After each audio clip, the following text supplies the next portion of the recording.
আসসালামু আলাইকুম রহমতুল্লাহ। ইন্নাস সালাতা তানহা আনিল ফাহশাই ওয়াল মুনকার।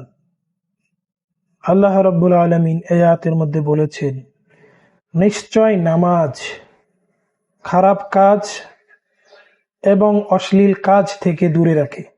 যারা নামাজও পড়ে এবং গুনাহও করে। এটা কেন?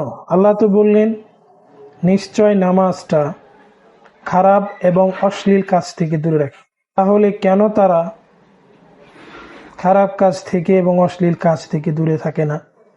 নামাজটা হওয়ার জন্য যে রুকন রয়েছে, যা নামাজ হওয়ার জন্য অনিবার্য, সেই রুকনগুলো যদি আমি ঠিকভাবে আদায় না করি এবং আল্লাহ যেভাবে নামাজটা পড়তে বলেছেন সেভাবে যদি আমি না পড়ি, তাহলে তো আমার নামাজ হবে না।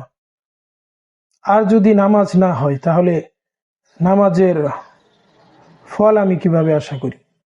যে সমস্ত ভাইগণ নামাজও পড়েন, খারাপ কাজও করেন, অশ্লীল কাজও করেন, তাদের নামাজটা নিশ্চিতভাবে হচ্ছে না। এই জন্যই এর ফলও তারা পাচ্ছে না। আল্লাহ রাব্বুল আলামিন আমাদের সকলকে আমাদের নামাজকে সহি করার তৌফিক দান করেন, শুদ্ধ করার তৌফিক দান করেন। আমিন। আসসালামু আলাইকুম রহমতুল্লাহ।